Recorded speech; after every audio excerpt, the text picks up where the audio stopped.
Hi, good evening. My name's Alistair Caithness, and welcome to Boom It's on the Blockchain. And today we're going to be speaking about wind energy, we're going to be speaking about solar power, we're going to speak about transition in energy, and we'll speak about our project energy tokens on the blockchain. So, just kick things off, I'll bring in our two co-hosts, Dave and Shep. Hey, Al. Hey, Shep. Hey, Al. Hey, Dave. Yeah, nice hat you've got there tonight there, Shep.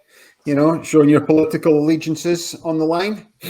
Look at the big smile with Dave Rogers. Dave Rogers has got his Make American Great hat in the background as well, you know? Yeah, I don't think so. But... Right, perfect then. So let's just crack on with the show tonight, and we'll switch to our first thing of the evening. Dave, transition in energy. So I think we're back to talking a little bit about wind turbines. I know we talked about them on some prior podcasts, but Shep has been bringing some pretty good articles to the table here. Obviously, you know, we're talking about broad scale, long-term transition in energy from fossil fuels and how we're making that leap over to, you know, wind power, solar power, you know, in a larger sense, in a larger energy infrastructure sense. So this first story he brought to us tonight, it's pretty interesting. There's a professor out of Stanford University, John DeBeardy, who's been working with a different profile for wind turbines. It's actually a vertical configuration. We get a little bit of video here on it. I can play in the background and then bounce out to Shep here to give us a little bit more detail on what we're looking at. Well, these little vertical wind turbines are basically so neat, and they take up such little space, and it really doesn't take much wind power whatsoever to generate the power potential of what these little turbines are capable of doing. So I was reading a little bit about the article, and there's some interesting points here we can see in the video. And I know this is a demo setup that they've got going, you know, as the university tests out different things. But one thing they did point out was that these vertical turbines are portable. So they're able to be reconfigured depending upon, you know, what kind of efficiencies they're getting out of them.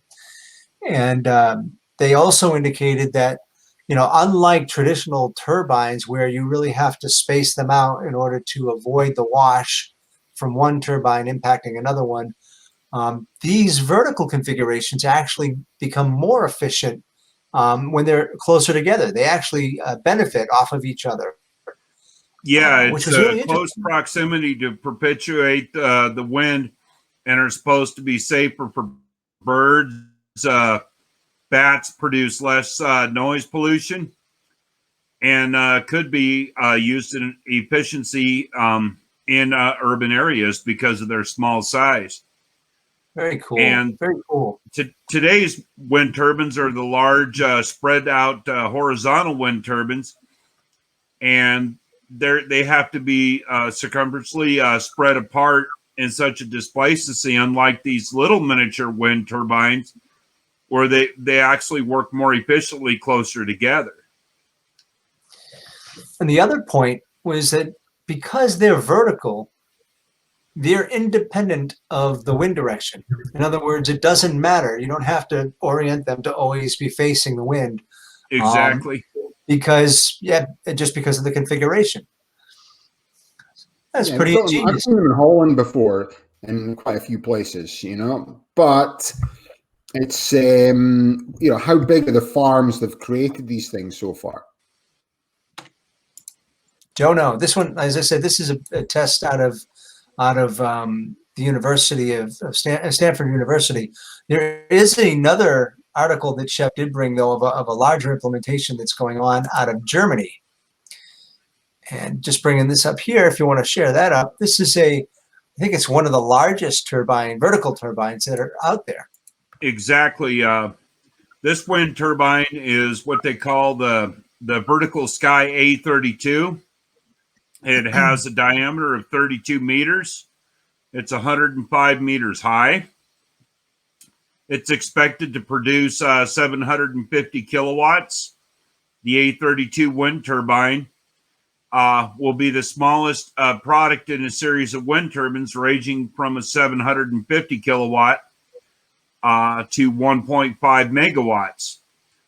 The real-time rotor blade pitch control means an active continuous blade adjustment, which allows for high efficiency and low rotation speed. Therefore, the rotor blades are always at optimum angle of attack of the incoming airflow. The video shows that the test run in a fixed pitch mode, updated 24th of November, talks about the slower impeller speed, and it doesn't really matter unilaterally which way the wind is blowing, they still generate power any which way they turn, which is so amazing. So that it gets that benefit from being vertical, but as you mentioned, because it is a much more elaborate, setup here, it's much larger and it's more intricate. They do have the articulating blades, which makes it a little bit different from the earlier project we were looking at, and which, as you said, in addition to the fact that it's vertical and is independent wind direction, you can fine tune the efficiency by articulating those vertical blades to give you the angle of attack that you need to again get optimal power out of it. Exactly, and it doesn't matter exactly which way the wind is blowing; they will generate power. Beautiful. And then there was a third item that you brought to the table this week, again keeping on the theme of wind energy, in terms of end of life, right? So now we're going to be looking at a wind energy project that's happening in my old country, Scotland. It's actually with the university students from the University of Strathclyde, which is your premier university in Glasgow. So Glasgow itself, for a bit of background, is obviously one of the oldest cities in the world, famous for their two football teams that are split by religion, one Protestant, one Catholic, Celtic and Rangers, soccer teams. People in America don't realize that if you get religion involved in something in sports, that's where you get real hatred involved, So anyway, but the project these guys are working on is really, it's cutting edge, state of the art, really exciting. And what are they really trying to do is they're trying to, we're creating all this wind turbines. These wind turbines are getting built, but everything's got a shelf life. And when it comes to end of its shelf life, like anything else, part of the concern with all these wind turbines were you're going to start putting them to landfills because you can't really use the resins and that for other use cases. Well, you can until now. So let me leave Dave and Shet to give you a bit of background of the project. So Al, that was a good lead up to this. So essentially, again, the big problem, right? We're trying to, move in this direction of, green energy and reducing the carbon footprint. And as you said, it makes no sense to have a green solution that, at the end of life that you're going to wind up having to, toss it into a landfill. The students came up with a different way forward for this. And so, I'll pitch out to Shep for some of the details on this and what the university students are doing in terms of converting the end of life usefulness of these turbines. Yes, these wind turbines, students of a university in Glasgow, Scotland, have came up with a revolutionary idea of breaking down the material itemization of what the wind turbine blades are made out of, and due to their high consistency of carbon fiber componency of Kevlar and different fiberglass components, they have came up with an idea with chemistry of breaking down the components and recycling them and reutilizing them in not only bulletproof vests, but canoes, surfboards, skateboards, bicycles, another thing, or anything that has to do with the componency of fiberglass high tensile strength polymers such as Kevlar. And they've got different varying degrees of layers of which each blade consists of. And that's why they have such high tensile strength when they blow in the wind to begin with and the forthwith. and it's pretty amazing, and it actually lessens our carbon footprint, as whereas in any other time or place, the wind turbine blades would be decommissioned and basically disposed of in a landfill someplace, which I think is pretty amazing what they're doing. Yeah, it's cool. So look at the picture there. This guy's out there. Don't know what that's got to do when he's climbing up the end of a wind blade right now then, Dave, you know? I'm just wondering how he got there. That's an amazing picture. He's just It is. strapped to the end of that blade. Mm-hmm. You know, I used to be a season ticket holder for Aberdeen. So when we used to follow the soccer team, you know, you'd obviously football team. In Scotland, you're not allowed to call it soccer, by the way. It's only over here that you have to do that. But then we would sing like songs. So, you know, everyone would have their songs. And then, so people from Glasgow, we'd always sing this song. They go, "You are a wee G, a dirty wee G. You're only happy on Gyro Day. Your pa's a stealer, your ma's a dealer. Please don't take my hubcaps away." And then we all start singing. And there we go. That's a famous song that we would sing every time that we come to play, you know. I like the bit how your dad's a stealer. Do you want to translate any of that, or do you understand most of it? Gyro Day is the sort of day you get your social security check, you know, because the joke is that people down there don't work, you know. So it's high unemployment, you know, so you're only happy on Gyro Day. And then, you know, the rest of it, you can sort of guess what a stealer and a dealer is, you know. Probably similar to America. So, yeah, so that's a bit of useless knowledge we should have put in at the end. But since we're speaking about Glasgow, we could just talk about it then. So the next thing I'd like to speak about, guys, is energy tokens and the development of our project and platform. So what I'm going to do is run through a quick overview of our pitch deck, some of the key points of it, some of the key things that people are interested in what we're doing in our project, and really just the development of the energy tokens model itself and what we're actually creating. For people out there trying to understand what we're doing, essentially we're creating energy NFTs. So this is what we've actually going to be creating. We've been working on this for 2 years, non-fungible token. But these are like asset-backed tokens. So, you know, I'll quickly just run through our PowerPoint presentation for anyone out there and give a bit of details on that. Energy tokens, blockchain, tokenization, energy NFTs. So if you start to look at the problem that we're trying to solve here, so essentially, if you're just looking at oil and gas, and obviously with energy tokens, we're focused on not only oil and gas, renewable energy, nuclear, mining, all different types of energy assets itself. But the problem is that the way that we have produced energy and developed energy infrastructure, the resources behind, you know, drilling for oil, access oil, is completely revolutionized over the last 100 years. The thing that hasn't changed is the way the energy assets have been acquired, held, and transferred. So if you acquire an interest in an oil producing asset, then essentially you'll have this interest in this asset that is, you know, it's not changed over that time period. So looking a bit like in terms of percentages and how this is actually broken down, if you look at an oil project itself and how it's structured, the landowner or farmer receives anywhere between 12 to 25% of the production, depending on each state. The operator energy company, they normally retain a controlling interest in this. The corporate management, the mutual fund, pension funds, IRAs behind it, and institutional investors, individual investors. And these are the people who actually own part of an energy project right now. I think what's happening is that it's very niche in order to actually acquire interest in these projects. It's you have to be in the industry sector, normally an accredited investor for being an individual, and you need to have a certain amount of money to be able to actually invest. So what are the problems with energy producing assets? Well, it's difficult to sell and buy fractional interests. Direct investments are made through private negotiated transactions.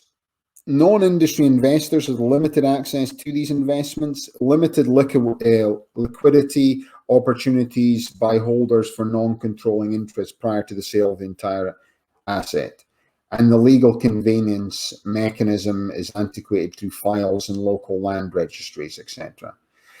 So essentially, as we looked at the first slide, the way we have transferred and held interest in energy assets haven't changed over the last 100 years. If you acquire an interest, it has to be filed in a local courthouse. The information's held there. You know, and if you wanted to sell this investment, so right now, the problem is that if you acquire an interest into, say, an oil asset, it's going to give you distributions over a 25-year period. Now, as it's like a depletion curve, so as they get the first 3 years in oil production in a producing asset is at peak production, and then it starts to tail off there as well. But that tail can go for 25 years. As well as been producing for 70 years. So for people out there, you've got this asset that's providing you distributions, but the problem really is if you ever wanted to sell that asset, it is very difficult for you to sell it. It's like, who do you actually sell it to? And then normally it's someone else in the project. You never get what the valuation is normally worth. And again, if you think about it, unless you're involved in this specific sector and have the money involved to invest, you know, essentially you cannot invest in oil producing assets because you don't have the connections or you don't have the money to invest in that. And then how do you find out about these opportunities? So what is our solution? So we're tokenizing energy assets on the blockchain. So it's operating on a permission blockchain. We take all the data, we analyze the data in terms of understanding what the value of the project is and using artificial intelligence. So really these 3 key points are behind the platform itself. And that allows us to tokenize energy assets. Once we tokenize the energy assets or create an energy NFT, so right now, if you think about the life cycle of an oil project, you own a non-operated interest in this project. So you're not the operator, you've got on a small percentage. You know, right now, you're stuck in this life cycle of the project for 25 years unless the operator sells it. You know, under our system, it's under the Rule 144 holding period, within 12 months, you'll be able to sell your investment through tokens or energy NFTs. So the difference really being is you've taken it from 25 years to 1 year, but really what they're looking at in terms of this ability to come through is that this will be cut down to 90 days and eventually 30 days. So that original investment will be a accredited investor, but once these tokens are on an ATS, it opens up the market for non-accredited investors. So this is where it really democratizes the energy investment opportunity for people to invest in the projects themselves. It creates liquidity for illiquid energy investments. And what it will do is it facilitates access to new capital for energy development projects. So this is actually the tokenization process itself. So just to run through that, you know, we're doing it with an oil and gas asset, but you can really do it with any renewable energy assets. We've acquired that wind lease up in Wyoming. We're working on a small solar lease and another wind lease just now as well. And we're looking for long-term leases whereby we'll create these tokens for the energy that's produced above the ground. So the first thing you do is you take the energy asset. This information is then analyzed. So we're working with clearinghouses, we're working with other people to help analyze this, and the platform itself will provide this data and information available. So we'll provide financial information, we'll provide seismic surveys on these wells, we'll provide all sorts of data. In the same way they have to do this for any sort of capital raise right now, this information is going to be available. People will be able to know how much that asset's potentially worth. So this information will then be recorded on the blockchain. So, you know, we're using a Amazon blockchain service. So it's AWS, but then you can hash this information on the blockchain. So it's verifiable. People can always check it. But really, the area you've got to look at is this SPV, special purpose vehicle. This is what gets tokenized.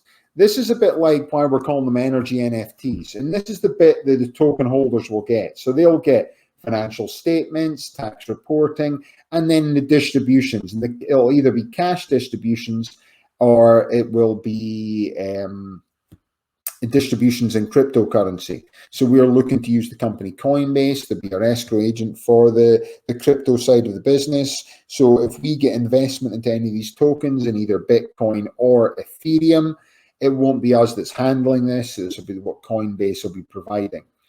But once it's actually tokenized, the equity ownership of each asset is converted into an SPV. So this is what the SPV is. And it's actually the SPV that gets tokenized. And this is where the end investor actually owns the tokens. These tokens are going to be available for trading on an alternative trading system. And this will be an SEC regulated ATS. They're looking for the ATSs to come online, end of Q2, Q3 this year. So it's not that far away from this being fully operational in terms of this ability to sell the tokens. Yes, we can create the tokens now for the projects, and you can have the tokens in your MetaMask wallet. But really what the real liquidity comes is when the ATS comes online. And what it really does is it results this end-to-end system which facilitates the purchase and sale of direct interests in energy producing assets via token transfer. And this is going to comply to US security and banking laws. So, but really we're looking at the future. A great picture of Dave Rogers there. The goal of the company was always to be involved in renewable energy. We always wanted to be involved in the transition in energy. I just think COVID sped things up for so many people out there. If you look at renewable energy, it's difficult to invest in an oil asset. It's even more difficult to invest in a wind farm or a solar farm right now.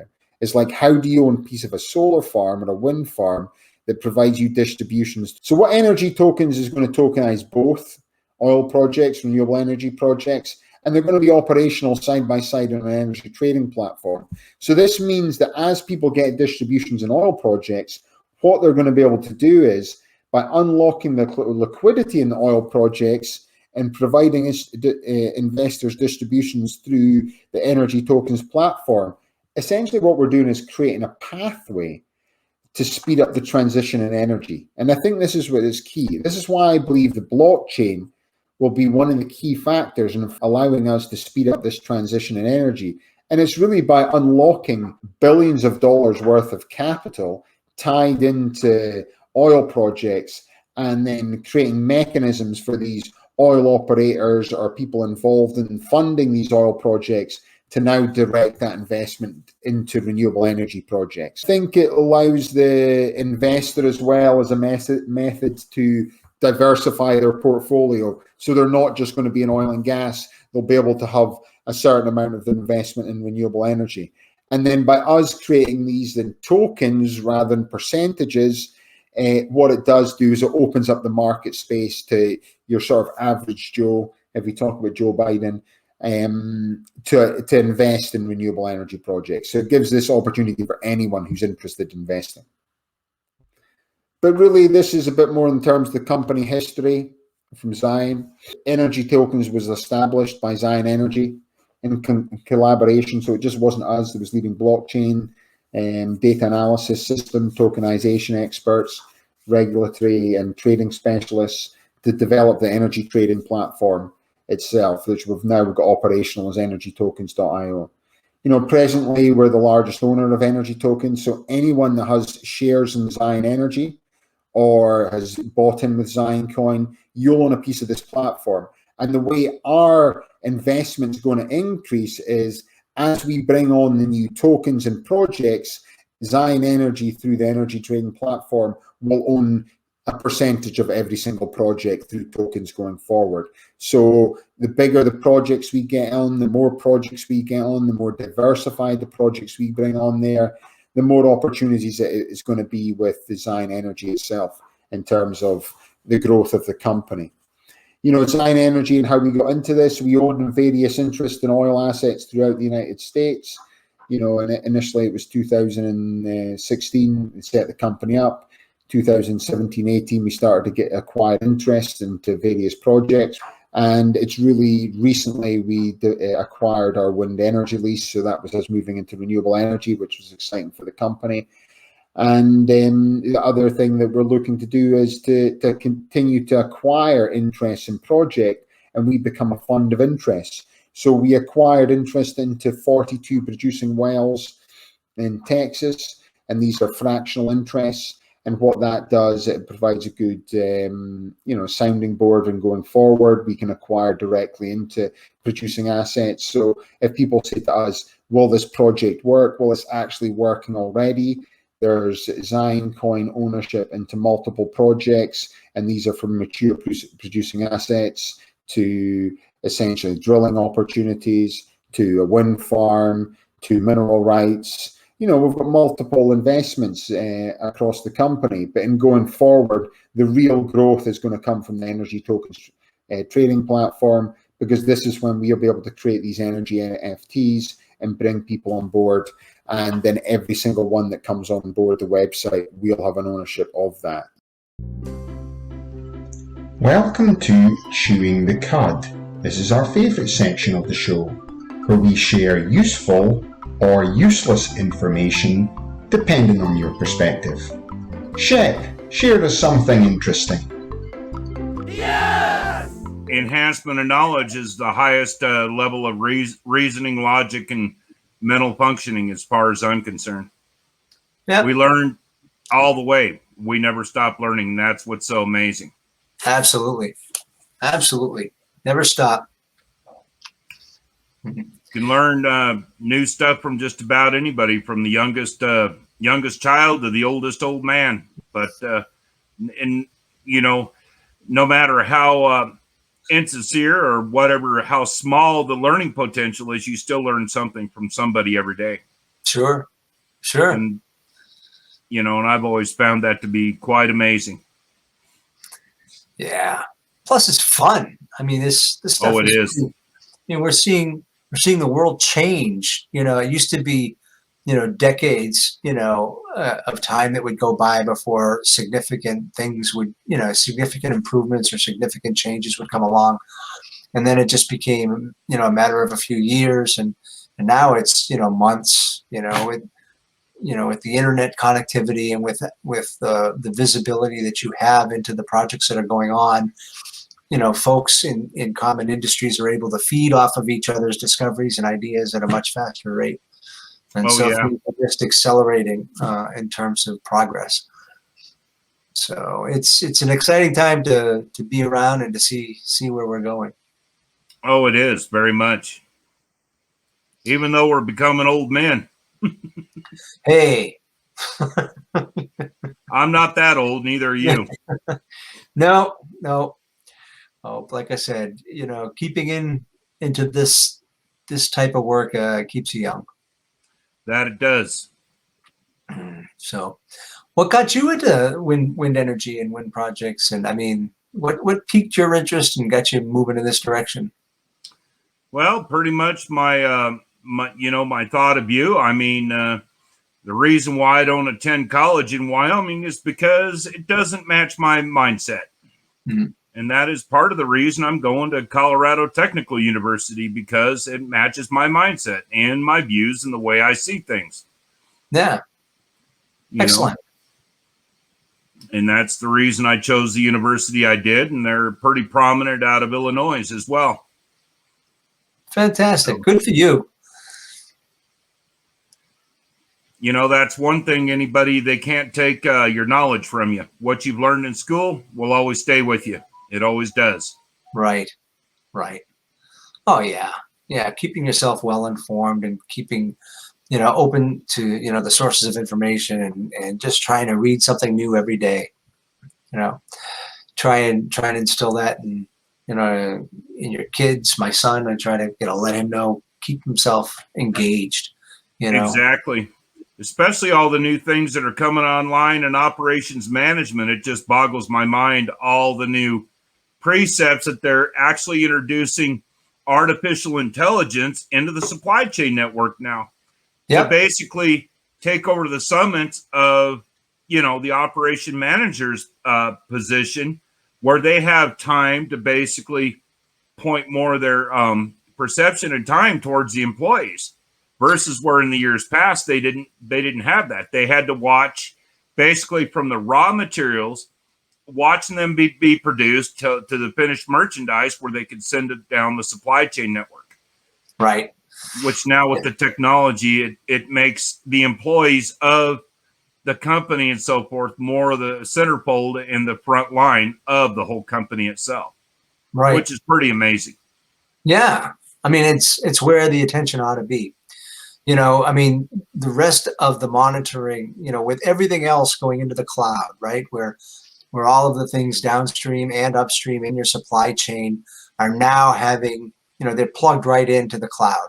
And, you know, and yes, all of are. that data, you know, the data analytics that can be brought to bear, you know, with the AI, you know, oversight, being able to see trends and being able to predict when you're going to have an interruption in your supply chain, being able to anticipate that and to move to alternate vendors. All of that stuff is perfect. It's amazing the way the artificial intelligence can do a broadband forecast potential for the future, you know, so there is no bottlenecks in the supply chain itself. That's what's so amazing in itself. Right. Right. Just making sense of all that data, being able to, as you said, predictive analytics and keep your supply chain intact and uninterrupted. Another thing we could talk about actually is quite interesting is last week, you know, we had such a great segment all about Dave and the Knight Rider thing. And then NBC, believe it or not, you know, the only person's watching is probably Noxie in Qatar and a couple other random people that are watching this right now.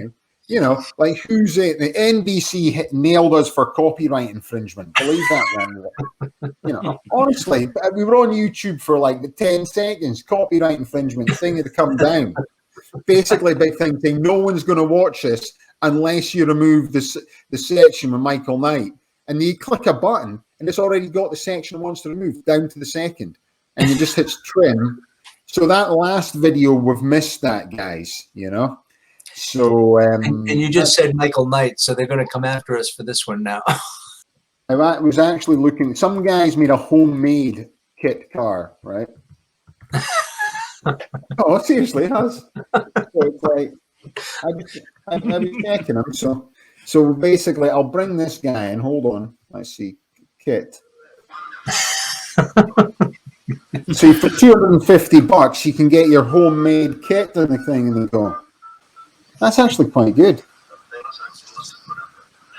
want to know my words. What must I do to get a serious answer out of you? Play media.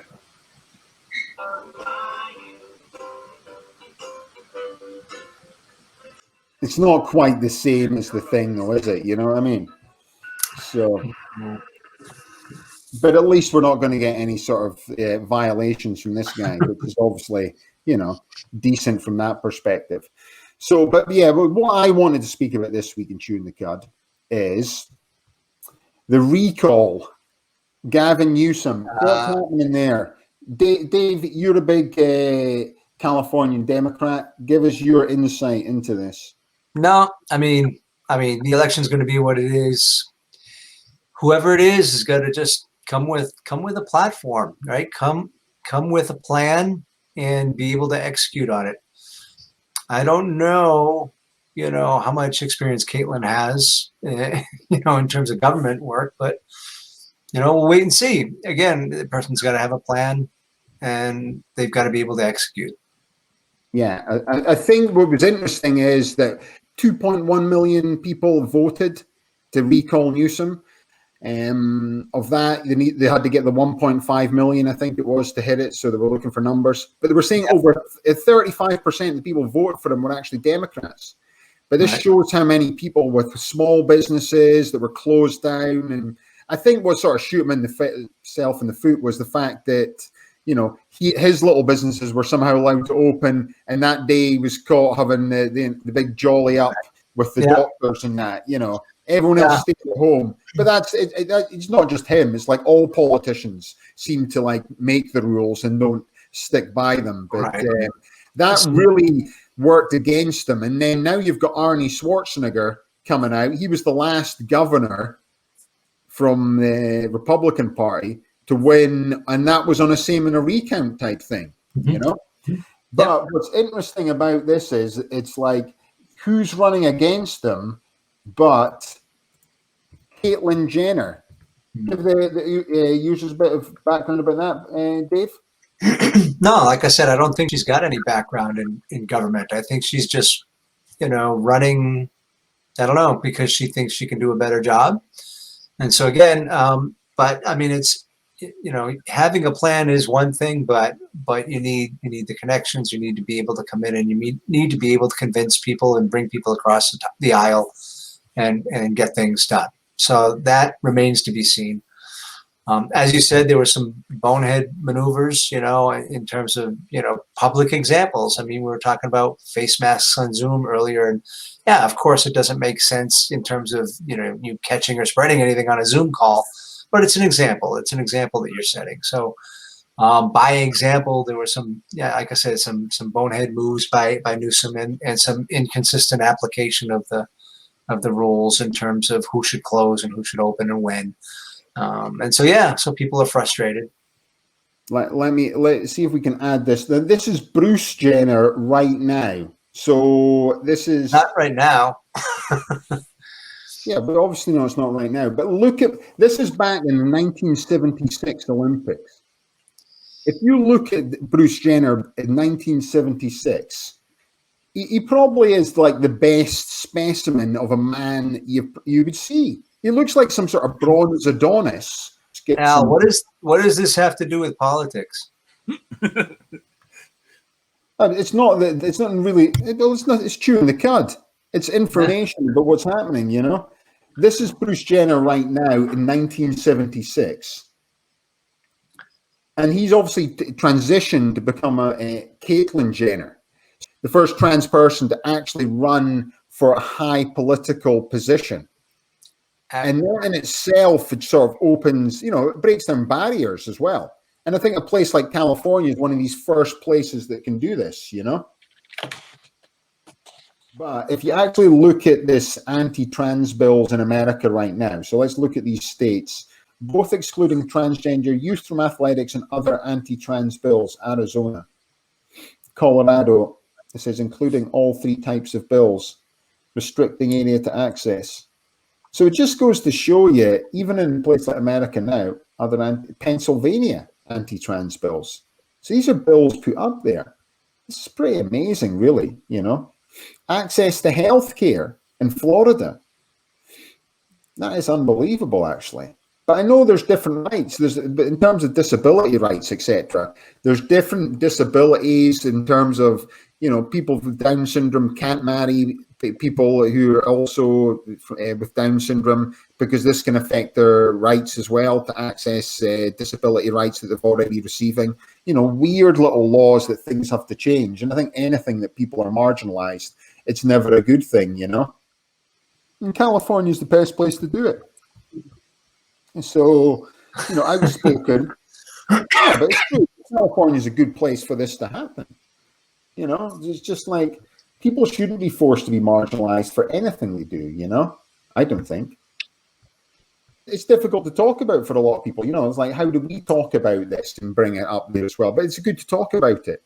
And it's just, and I think it's when people start to focus on stories and people being marginalized and people being pushed to the side, it's just like, it's just the world going forward doesn't want that. I think the new generation doesn't want that as well, I think it's the younger people want these things to change, an opportunity to be there as well. So, Caitlyn Jenner. I'm just, we're looking for the time when it stops becoming a novelty and it gets back to the question of, can this person do the job? That's what it should be about. And it's not a matter of, of pushing aside or not pushing aside. But I mean, like you said, it becomes more and more commonplace, and people have an equal footing in terms of a chance to get up and get elected and take their shot. So that's us talking about transgender rights. Caitlyn Jenner, wind turbines. Shep's got the Biden 2020 hat on as well. There you go. 2024. for Biden as well? Potentially. With that, he's already the oldest president. He would be the oldest president plus 4. Yep. But that's it. Age is only a number now anyway, guys. You know what I mean? It doesn't actually mean anything, you know? So it's really. good to see older guys push the boundary, because as we get to that age, then, you know, we still can sort of be in the game, as they say. So, well, thanks very much for today. It's been a bit all over the shop as usual, guys. But, you know, we spoke about that, did the demonstration on the platform, bit of a pitch deck and what we're up to, a little bit about Caitlyn Jenner and Gavin Newsom. We'll see how they get on going forward, and we'll bring other things up. So thanks again then, guys. Mm-hmm. Could you do one more thing? Yeah. Could you sing that song one more time? Because you did freeze a little bit. If you could sing the song one more time, I think you'll be able to cut it in. Yeah. Plus, I just want to hear you sing again. We've got loads of good songs. What was it? You are a Ouija, a dirty Ouija. You're only happy on Gyro Day. Your ma's a stealer, your pa's a dealer. Please don't take my hubcaps away. We've had so many good songs to sing, you know. But that was what I love. That was my favorite one to sing, you know. And the other one they would sing is "In Your Glasgow Slums, you look in a bucket for something to eat. You find a dead rat and you think it's a treat in your Glasgow slums." And then we would sing that. But then you've got to remember, like, there's 20,000 of us singing that to them, and they've got 20,000 back. And if you go down to their stadium, he's even better, because they've got like 50,000 singing and screaming at you, you know? So it was always good. You miss that in sport in America. You don't have that same local rivalry where you've got like a big away support turning up, you know? And that makes a difference. Right.